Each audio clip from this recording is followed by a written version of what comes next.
Economist Bengaluru ಯೂನಿವರ್ಸಿಟಿಯಲ್ಲಿ retired professor economist ಆಗಿರುವಂತಹ ರಂಗಸ್ವಾಮಿ ಅವರು ನಮ್ಮ ಜೊತೆ ಇದ್ದಾರೆ. ಸರ್ ನಮಸ್ಕಾರ. ನಮಸ್ಕಾರ. ಹೇಳಿ ಸರ್, ಈ ಬಜೆಟ್ ಬಗ್ಗೆ ತಮ್ಮ ಮೊದಲ ಅಭಿಪ್ರಾಯ ಸರ್?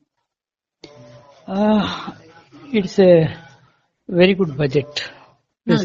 ಯಾಕೆಂದ್ರೆ ಅವರು ಎಲ್ಲಾ ಕ್ಷೇತ್ರಗಳನ್ನ ಸರಿದೂಗಿಸುವಂತ ಪ್ರಯತ್ನ ಮಾಡಿ ಹೆಚ್ಚು ಅನುದಾನವನ್ನು ಕೊಟ್ಟಿದ್ದಾರೆ. ಮೂಲಭೂತ ಸೌಕರ್ಯಗಳು, ಶೈಕ್ಷಣಿಕ ವಿಚಾರವಾಗ್ಲಿ, ಕೃಷಿ ಆಗ್ಲಿ ಅಥವಾ ನಗರಾಭಿವೃದ್ಧಿ ಆಗ್ಲಿ, ಗ್ರಾಮೀಣಾಭಿವೃದ್ಧಿ ಆಗ್ಲಿ, ಅವಕ್ಕೆಲ್ಲ ಹೆಚ್ಚಿಗೆ ಒತ್ತು ಕೊಟ್ಟು ಅದನ್ನ ಹೆಚ್ಚು ಅನುದಾನ ನೀಡಿದ್ದಾರೆ.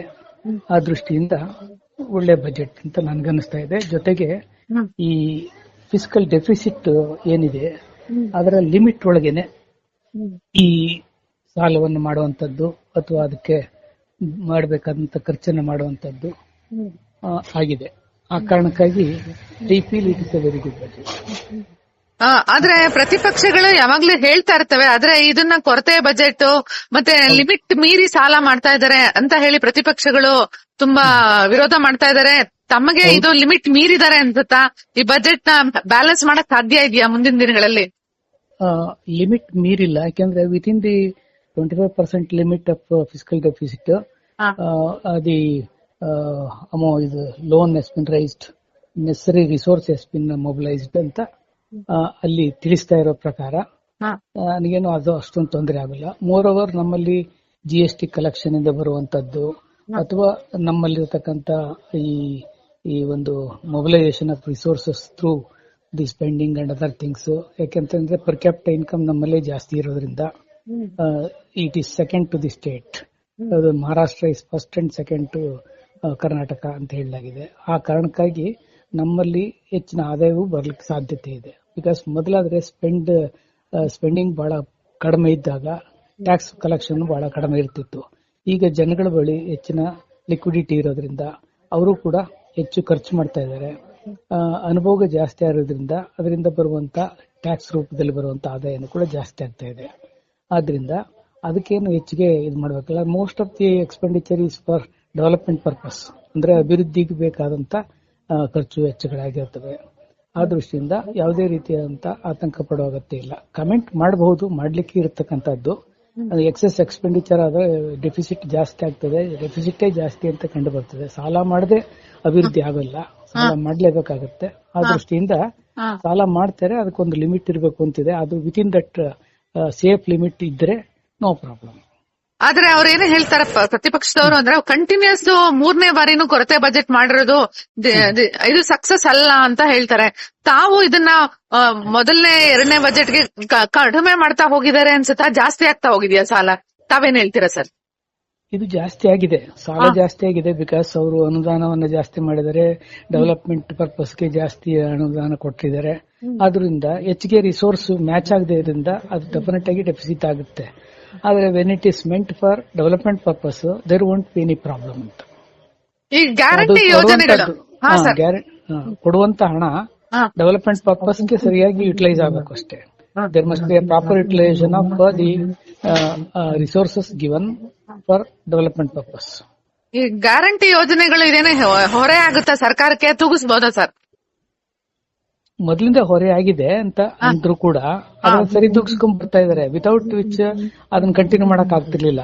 ಈಗ ಇವತ್ತಿಗೂ ಕೂಡ ಅದಕ್ಕೆ ಬೇಕಾದಂತಹ ಅನುದಾನನಾಗ ನಾವು ಕೊಟ್ಟಿದ್ದೇವೆ ಅಂತ ಅದಕ್ಕೆ ಪ್ರೊವಿಷನ್ ಮಾಡಿದ್ದಾರೆ ಅಂತಂದ್ಮೇಲೆ ಅದು ಸ್ಟಾಪ್ ಮಾಡುವಂತ ಚಾನ್ಸಸ್ ಇಲ್ಲ, ಹೊರೆ ಅಂತ ಅನ್ಸೋಗೂ ಇಲ್ಲ. It is for welfare purpose ಅಂತೇಳಿ it should be development welfare oriented development strategy ಅಂತ ಹೇಳ್ಕೊಳ್ಬೇಕು ನಾವು ಅಷ್ಟೇ. ಈಗ ರಾಜ್ಯ ಸರ್ಕಾರಕ್ಕೆ ಅತಿ ಹೆಚ್ಚು ಟ್ಯಾಕ್ಸ್ ಹಾಕ್ಲಿಕ್ಕೆ ಇವ್ರ ಹತ್ರ ಏನು ಸಾಧ್ಯ ಇಲ್ಲ, ಯಾಕಂದ್ರೆ ಎಲ್ಲ ಕೇಂದ್ರದ ಕಂಟ್ರೋಲ್ ಅಲ್ಲಿ ಇದೆ. ಈಗ ಇವರು ಪ್ರವಾಸೋದ್ಯಮದಲ್ಲೂ ಮದ್ಯ ಮಾರಾಟಕ್ಕೆ ಅವಕಾಶ ಕೊಟ್ಟಿರೋದು, ಮತ್ತೆ ಅವರೇ ಮದ್ಯಕ್ಕೆ ಒಂದು ರೇಟ್ ಅನ್ನ ಫಿಕ್ಸ್ ಮಾಡೋಕೆ ಅವಕಾಶ ಕೊಟ್ಟಿರೋದು, ಇವೆಲ್ಲ ಮುಂದಿನ ದಿನಗಳಲ್ಲಿ ಬೇರೆ ರೀತಿ ಪರಿಣಾಮ ಬೀರಬಹುದಾ? ತಾವು ಅದನ್ನ ಹೇಗ್ ನೋಡ್ತೀರಾ? ಅದೇ ಅಂತದ್ದು ಆಗ್ಬಾರ್ದು ಜಾಸ್ತಿ. ಯಾಕೆಂತಂದ್ರೆ ನಾವು ಎಲ್ಲೋ ಒಂದ್ ಕಡೆ ಇದನ್ನ ಕಡಿಮೆ ಮಾಡ್ಬೇಕು ಅಂತ ಅನ್ನೋ ಸಂದರ್ಭದಲ್ಲಿ ಇದಕ್ಕೆ ನಾವು ಎನ್ಕರೇಜ್ಮೆಂಟ್ ಕೊಟ್ರೆ ಮುಂದಿನ ಪರಿಣಾಮ ಬೇರೆ ರೀತಿಯಲ್ಲಿ ಆಗ್ತದೆ, ಇಲ್ಲ ಅಂತಲ್ಲ, ನೆಗೆಟಿವ್ ಇಂಪ್ಯಾಕ್ಟ್ ಆಗುತ್ತದೆ. ಆದ್ರೂ ಕೂಡ ಎಲ್ಲೋ ಒಂದ್ ಕಡೆ mobilisation of without imposing tax on poor people, mobilisation of resource is required. ಆ ಕಾರಣಕ್ಕಾಗಿ ಅವರು ಇದನ್ನ ಈ ಏರಿಯಾನ ಸೆಲೆಕ್ಟ್ ಮಾಡ್ಕೊಂಡಿದ್ದಾರೆ. ಸೊ ಹಾ sir. Rich and middle income group people are going to pay tax towards this ಅಂತ ಅಷ್ಟೇ. ಸರ್, ಮಧ್ಯಮ ವರ್ಗದವ್ರಿಗೆ ಏನ್ ಸಿಕ್ಕಿದೆ ತಮ್ಮ ಪ್ರಕಾರ ಸರ್? ಮಧ್ಯಮ ವರ್ಗದವ್ರಿಗೆ ಆಕ್ಚುಲಿ ಸಿಕ್ಕಿದೆ ಅಂತದ್ದಕ್ಕಿಂತ ಹೆಚ್ಚಾಗಿ ಅದು ಮುಂದಿನ ದಿನಗಳಲ್ಲಿ ಅದನ್ನು ತಿಳ್ಕೊಳ್ಬೇಕಾಗುತ್ತೆ. ಈ ಸದ್ಯಕ್ಕೆ ಅದರಲ್ಲಿ ಅಷ್ಟೊಂದು ಡೀಟೇಲ್ ನನಗೆ ಇದ್ರಲ್ಲಿ ಕಾಣಲಿಲ್ಲ. ಅಂದ್ರೆ ಸಾಮಾನ್ಯ ರೈತ ವರ್ಗಕ್ಕೆ ತಮ್ಗೆ ಸ್ಯಾಟಿಸ್ಫ್ಯಾಕ್ಷನ್ ಅನ್ಸಿದ್ಯಾ? ರೈತ ವರ್ಗಕ್ಕೆ ಏನ್ ಸಿಕ್ಕಿದೆ ಅದು ಟೋಟಲಿ ಬ್ಯಾಲೆನ್ಸ್ ಅಂತ ಹೇಳಿದ್ರಿ ತಾವು. ಹೌದೌದು. ಯಾಕಂದ್ರೆ ಕೃಷಿಯಲ್ಲಿಯೂ ಕೂಡ ಅದು ಬಹಳ ಇಂಪಾರ್ಟೆಂಟ್ ಆಗುತ್ತೆ. ಅಷ್ಟೊಂದು ಅನುದಾನ ಕೊಟ್ಟಿರೋದ್ರಿಂದ ಇನ್ನೂ ಜಾಸ್ತಿ ಅನುದಾನನ ಕೃಷಿಗೆ ಕೊಡ್ಬೇಕು. ಯಾಕಂದ್ರೆ ನಾವು ಕೃಷಿ ಕ್ಷೇತ್ರವನ್ನು ಅಭಿವೃದ್ಧಿ ಪಡಿಸಿದಷ್ಟೆಲ್ಲ ನಮ್ಮ ಆದಾಯ ಜಾಸ್ತಿ ಆಗ್ತದೆ, ಬೇರೆ ಕ್ಷೇತ್ರಗಳಿಗೂ ಎನ್ಕರೇಜ್ಮೆಂಟ್ ಆಗುತ್ತೆ. ಆ ಕಾರಣಕ್ಕಾಗಿ ಹೆಚ್ಚಿನ ಅನುದಾನ ಬೇಕಾಗಿತ್ತು, ಕೊಟ್ಟಿರೋದು ಓಕೆ. ಈಗ ಸದ್ಯಕ್ಕೆ ಎವ್ರಿ ಇಯರ್ ಅದನ್ನ ಮುಂದುವರಿಸಿಕೊಂಡು ಹೋಗ್ತಾರೆ ನೋಡಿ, ಒಂದೇ ಇಯರ್ಗೆ ಸ್ಟಾಪ್ ಆಗಲ್ಲ. ಇನ್ನು ಶಿಕ್ಷಣ, ಹೈಯರ್ ಎಜುಕೇಶನ್ ಸರ್, ಈಗ ಸರ್ಕಾರಿ ಶಾಲೆಗಳು ಮುಚ್ತಾ ಇದಾವೆ ಅನ್ನೋ ಒಂದು ದೊಡ್ಡ ಕೂಗೆದ್ದಿದೆ. ಅದು ನಿಜಾನೂ ಸಹ. ಅದ್ರ ನಡುವೆ ಸರ್ಕಾರಿ ಶಾಲೆಗಳು ಬಿಟ್ಟು ಪಿಪಿಪಿ ಪಾರ್ಟ್ನರ್ಶಿಪ್ ಜಾಸ್ತಿ ಆಗ್ತಾ ಇದೆ. ಇದು ಸರ್ಕಾರದ ಕಂಟ್ರೋಲ್ ಅಲ್ಲಿ ಇದ್ರೆ ಜನಸಾಮಾನ್ಯರಿಗೆ ರೀಚ್ ಆಗೋದು ಈಸಿ ಆಗುತ್ತೆ. ಇದು ಪಿಪಿಪಿ ಮಾಡೆಲ್ ನಮ್ಗೆ ಒಂದು ಒಳ್ಳೆ ಭವಿಷ್ಯ ತಂದು ಕೊಡುತ್ತಾ? ಹೈಯರ್ ಎಜುಕೇಶನ್ ಲೆವೆಲ್ ಈ ನಮ್ಮ ರಾಜ್ಯದಲ್ಲಿ ಹೇಗಿದೆ ಸರ್? ಈಗ ನೋಡಿ, ಹೈಯರ್ ಎಜುಕೇಶನ್ ಲೆವೆಲ್ ಅಲ್ಲಿ ನಾವು ಮೊದಲು ಪಾರ್ಟಿಸಿಪೇಷನ್ ಆಫ್ ಪ್ರೈವೇಟ್ ಸೆಕ್ಟರ್ ಬಗ್ಗೆ ಹೆಚ್ಚಿಗೆ ಇಂಪಾರ್ಟೆನ್ಸ್ ಕೊಟ್ಟಿರ್ಲಿಲ್ಲ. ಗ್ರಾಜುವಲ್ ಆಗಿ ಆ ಚೇಂಜ್ ಆಫ್ ಪಾಲಿಸಿಯನ್ನು ಮಾಡಿದಾಗ, ಎಕನಾಮಿಕ್ ಪಾಲಿಸಿಯನ್ನು ಚೇಂಜ್ ಮಾಡಿದಾಗ ಅದು ಪಾರ್ಟಿಸಿಪೇಷನ್, ಪ್ರೈವೇಟೈಸೇಷನ್ಗೆ ಸ್ಕೋಪ್ ಕೊಡ್ತಾ ಬಂದ್ವಿ. ಬಿಗಿನಿಂಗ್ ಅಲ್ಲಿ ನಾವು ಕಮೆಂಟ್ ಮಾಡ್ತಾ ಬಂದ್ವಿ, ಬಿಗಿನಿಂಗ್ ಕ್ರಿಟಿಸೈಸ್ ಮಾಡಿದ್ದೇವೆ, ಸಬ್ಸಿಕ್ವೆಂಟ್ ಆಗಿ ಅದನ್ನೆಲ್ಲ ಅಕ್ಸೆಪ್ಟ್ ಮಾಡ್ಕೊಂಡಿದ್ದೇವೆ. ಈಗ ಅದರದ್ದು ಕಾಂಟ್ರಿಬ್ಯೂಷನ್ ನಡೀತಾ ಇದೆ. ಅಟ್ ದಿ ಸೇಮ್ ಟೈಮ್ ಈಗ ಪಿಪಿಪಿ ಮಾಡಲ್ ಕೆಲವು ಕ್ಷೇತ್ರದಲ್ಲಿ ಸಕ್ಸಸ್ಫುಲ್ ಆಗಿದೆ, ಕೆಲವು ಕ್ಷೇತ್ರದಲ್ಲಿ ಸಕ್ಸಸ್ಫುಲ್ ಆಗಿದೆ ಅನ್ನೋ ಕಾರಣಕ್ಕಾಗಿ ಇದನ್ನ ಅವ್ರ ಕಡೆಯಿಂದ ಎಕ್ಸ್ಟೆಂಡ್ ಮಾಡ್ತಾ ಇದೆ. ಈಗ ಫಾರ್ ಎಕ್ಸಾಂಪಲ್ ಅಜಿಂ ಪ್ರೇಮ್ಜಿ ಸಹಯೋಗದೊಂದಿಗೆ ಸರ್ಕಾರ ಎನ್ಕರೇಜ್ಮೆಂಟ್ ಕೊಡ್ತಾ ಇದೆ. ಕೆಲವು ಸ್ಕಾಲರ್ಶಿಪ್, ಸ್ಟೈಫಂಡ್ ಅದೆಲ್ಲ ಕೊಡುವಂತದ್ದು. That is a welcome suggestion. ಅಂದ್ರೆ ಪಿಪಿಪಿ ಪಾರ್ಟ್ನರ್ಶಿಪ್ ಜಾಸ್ತಿ ಆಯ್ತು ಅಂದ್ರೆ ಸರ್ಕಾರದ ಕಂಟ್ರೋಲ್ ಹೋಲ್ಡ್ ಹೊರಟೋಗುತ್ತೆ ಅನ್ನೋ ಒಂದು ಭಯ ಸಾಮಾನ್ಯರಲ್ಲಿದೆ. ಅದಿದೆ. ಅದು ಮೊದಲು ನಾವು ಕೂಡ LPG ಇದನ್ನೆಲ್ಲ ಇಂಪ್ಲಿಮೆಂಟ್ ಮಾಡಿದಾಗ ವರ್ಚುವಲಿ ನಾವು we are moving towards privatisation and socialisation, social development ಇವೆಲ್ಲ ಕಡಿಮೆ ಆಗ್ಬಿಡ್ತವೆ ಅಂತ ಹೇಳ್ಕೊಂಡು ಬಂದವರು ನಾವು. ಸಬ್ಸಿಕ್ವೆಂಟ್ ಆಗಿ ಬ್ಯಾಲೆನ್ಸ್ ಮಾಡ್ತಾ ಇದೀವಲ್ಲ, ಎಲ್ಲೋ ಒಂದು ಕಡೆ ಒಂದು ಸ್ವಲ್ಪ ತೊಂದರೆ ಆಗ್ತದೆ. ಸಬ್ಸಿಕ್ವೆಂಟ್ ಆಗಿ ಅದನ್ನ ಡೆವಲಪ್ಮೆಂಟ್ ಓರಿಯೆಂಟೆಡ್ ಬಜೆಟ್ ಮಂಡಿಸ್ತಾರೆ, ಅಲ್ಲಿ ಬ್ಯಾಲೆನ್ಸ್ ಆಗ್ಬಿಡ್ತದೆ. ತಾವು ನೋಡಿದ ಹಾಗೆ ಮಹಿಳೆ ಹಾಗೂ ಮಕ್ಕಳಿಗೆ ಯಾವ ರೀತಿ ಇದು ವಿಶೇಷವಾದ ಬಜೆಟ್ ಅಂತ ತಾವು ಪರಿಗಣಿಸ್ತೀರಾ ಸರ್? ಅಂದ್ರೆ ಸ್ವಲ್ಪ ಅನುದಾನ ಜಾಸ್ತಿ ಮಾಡಿದ್ದಾರೆ, ಮಕ್ಕಳ ಮತ್ತೆ ಮಹಿಳಾ ಕಲ್ಯಾಣಕ್ಕಾಗಿ ಅನುದಾನ ಜಾಸ್ತಿ ಮಾಡಿದ್ದಾರೆ. ಯಾವ ಪ್ರಮಾಣದಲ್ಲಿ ಜಾಸ್ತಿ ಆಗಿದೆ ಅನ್ನೋದೇ important. To what extent the grant has been allocated, the total resource has been given ಅನ್ನೋದು important. If the share is marginal, then it is going to maintain the status quo ಅಂತ ಅನ್ಸುತ್ತೆ. ಆದ್ರೆ ಮಾರ್ಜಿನ್ ಯಾವ percentage ನಲ್ಲಿ, ಯಾವ proportion ನಲ್ಲಿ ಇದನ್ನು ಕೊಟ್ಟಿದ್ದಾರೆ ಅನ್ನೋದ್ರ ಮೇಲೆ ಅವಲಂಬಿಸಿದೆ ಅದು ಬಜೆಟ್ ಮಹಿಳಾ ಮತ್ತು ಮಕ್ಕಳ ಕಲ್ಯಾಣಕ್ಕೆ. ಈಗ ಜನರನ್ನ ಎಜುಕೇಟ್ ಮಾಡಬೇಕು, ಆ ನಿಟ್ಟಿನಲ್ಲಿ ಸರ್ಕಾರ ಟೋಟಲಿ ಹೇಗ್ ನೋಡಿದೆ? ಎಜುಕೇಟ್ ಮಾಡ್ತೀವಿ ಅಂತಾನೂ ಸಹ ಸರ್ಕಾರ ಹೇಳಿದೆ. ಗಾಂಧಿ ಅವರ ಸಾಮಾಜಿಕ ಕಾರ್ಯಕ್ರಮಗಳನ್ನ ಅಳವಡಿಸ್ತೀವಿ ಪಿಪಿಪಿ ಪಾರ್ಟ್ನರ್ಶಿಪ್ ಅಲ್ಲಿ ಅಂತ ಹೇಳಿ. ಎಜುಕೇಟ್ ಮಾಡೋದು ಇವತ್ ಸದ್ಯದ ಅಗತ್ಯತೆ ಇದೆಯಾ? ಅದನ್ನ ತಾವು ಹೇಗ್ ನೋಡ್ತೀರಾ ಸರ್? ಖಂಡಿತವಾಗಿ ಎಜುಕೇಟ್ ಮಾಡಬೇಕಿದೆ. ಎಜುಕೇಟ್ ಮಾಡುವಂತ ಫೀಲ್ಡ್ ಅನ್ನ ಸೆಲೆಕ್ಟ್ ಮಾಡೋದು ಇಂಪಾರ್ಟೆಂಟ್. ಈಗ ಸ್ಕಿಲ್ ಡೆವಲಪ್ಮೆಂಟ್, ಸ್ಕಿಲ್ ಓರಿಯೆಂಟೇಷನ್ ಮಾಡಬೇಕಾದ್ರೆ ನೀವು ಎಜುಕೇಶನ್ ಜೊತೆಗೆ ಸ್ಕಿಲ್ ಅನ್ನು ಕೂಡ ಡೆವಲಪ್ ಮಾಡಿದ್ರೆ ಮುಂದೊಂದು ದಿನ ಎಲ್ಲವೂ ಅನುಕೂಲ ಆಗುತ್ತೆ. ಈ ಪೀಳಿಗೆಗೆ ಬೇಕಾದಂತ ಜಾಬ್ ಸಿಗುತ್ತೆ, ಅವರಿಂದ ಕಾಂಟ್ರಿಬ್ಯೂಷನ್ ಆಗಿ ಡೆವಲಪ್ಮೆಂಟ್ ಜಾಸ್ತಿ ಆಗ್ತದೆ, ಸ್ಟೇಟ್ GDP ಜಾಸ್ತಿ ಆಗ್ತದೆ. National GDP state GDP contribution important ಆಗ್ತದೆ ಅನ್ನೋ ಕಾರಣಕ್ಕಾಗಿ ಅದನ್ನ ಎನ್ಕರೇಜ್ ಮಾಡಬೇಕು. Awareness creation, for example education field ಅಲ್ಲಿ, ಈಗ ಹೈಯರ್ ಎಜುಕೇಶನ್ ಫೀಲ್ಡ್ ಅಲ್ಲಿ ಈ ಮಾದಕ ವಸ್ತುಗಳ ಸೇವನೆ ಅಧಿಕವಾಗಿ ಕಂಡು ಬರ್ತಾ ಇರತಕ್ಕಂಥದನ್ನ ಅಲ್ಲಲ್ಲಿ ಪೇಪರ್ ಓದ್ತಾ ಇರ್ತವೆ. ಮೊದಲೆಲ್ಲ ಇರ್ಲೇ ಇಲ್ಲ, ಹಿಂದೆ ಇರ್ಲಿ. ಇತ್ತೀಚೆಗೆ ಏನೋ ಕಾರಣ ನಮ್ಮ ಇಂಪಾರ್ಟೆಂಟ್ ಸಿಟಿಗಳಲ್ಲಿ ಆ ತರದ್ದು ಈ ಗಾಂಜಾ ಇಂಥವೆಲ್ಲ ಜಾಸ್ತಿ ಆಗ್ತಾ ಇದೆ. ಅದು ಎಲ್ಲಿಂದ ಬರ್ತವೆ? ಬರುವಂತದ್ದು ಯಾವ್ದು ಕಂಟ್ರಿಲಿ ಸೀರಿಯಸ್ ಕ್ರಮ ಆಗ್ಬೇಕಲ್ಲ ಸರ್? ಹೌದು, ಡೆಫಿನೆಟ್ ಆಗಿ ಇದ್ರ ಬಗ್ಗೆ ಬಹಳ ಸೀರಿಯಸ್. ಆದ್ರೂ ಒಂದ್ ಕಡೆ ಮದ್ಯ ಬಗ್ಗೆ ಸಂಬಂಧ ಜಾಸ್ತಿ ಟ್ಯಾಕ್ಸ್ ಹಾಕೋದು, ಅದ್ರ ಮೂಲಕ ಕಲೆಕ್ಟ್ ಮಾಡೋದು ಒಂದು ಕ್ರಮ ಸರಿ ಇಲ್ಲ.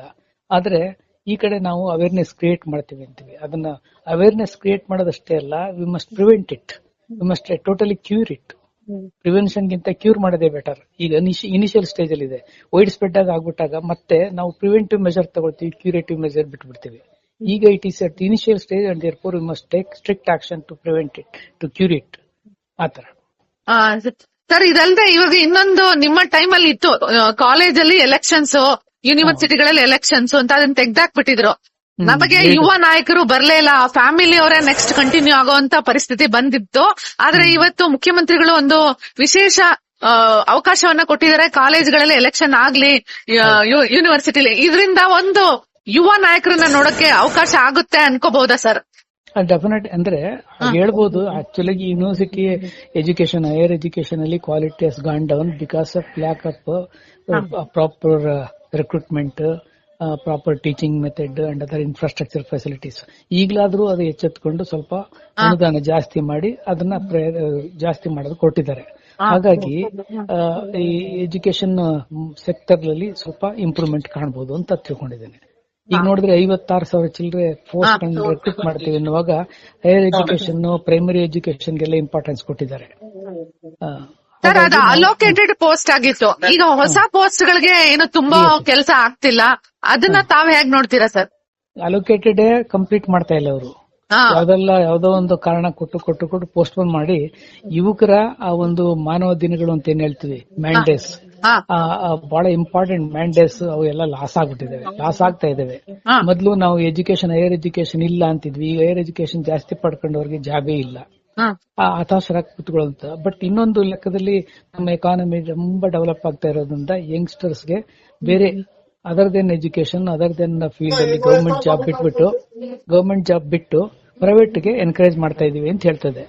ಎಲ್ಲ ಇಂಡಸ್ಟ್ರಿ ಸ್ಟಾರ್ಟ್ ಮಾಡಿದ್ರೆ ಅಲ್ಲೊಂದಷ್ಟು ಜಾಬ್ ಕ್ರಿಯೇಟ್ ಆಗಿದೆ, ಇಷ್ಟು ಜನಕ್ಕೆ, ಇಷ್ಟು ಲಕ್ಷಕ್ಕೆ, ಇಷ್ಟು ಕೋಟಿಗೆ ನಾವು ಜಾಬ್ ಕೊಟ್ಟಿದ್ದೇವೆ ಅಂತ ಹೇಳ್ತಾ ಇದ್ದಾರೆ. ಅದರ ತಾವು ಹೇಳುವಾಗೆ ಇವರು ಎನ್ಕರೇಜ್ ಮಾಡೋದೇ ಬೇರೆ ರೀತಿಯಲ್ಲಿ ಆಗ್ತಾ ಇದೆ. ಈಗ ಇಂಡಸ್ಟ್ರಿ ಮಾಡ್ತೀವಿ ಅಂತ ಹೇಳಿ ಒಂದಷ್ಟು ಭೂಮಿನ ತೆಗೆದುಕೊಂಡಿದೆ ಸರ್ಕಾರ. ಆದ್ರೆ ಈ ಇಂಡಸ್ಟ್ರಿ ನಮಗೆ ಜಾಬ್ ಸಿಕ್ಕಿಲ್ಲ. ಈಗ ನಮ್ಗೆ ಕೊರತೆ ಇದೆ, ಜಾಬ್ ಕೊರತೆ ಇದೆ. ಅದ್ರ ಜೊತೆಗೆ ನಾವು ಭೂಮಿ ಕೊಟ್ಟಿರೋದ್ರಿಂದ ನಮಗೆ ಮುಂದಿನ ದಿನಗಳಲ್ಲಿ ಆಹಾರದ ಕೊರತೆ ಶುರು ಆಗಬಹುದಾ?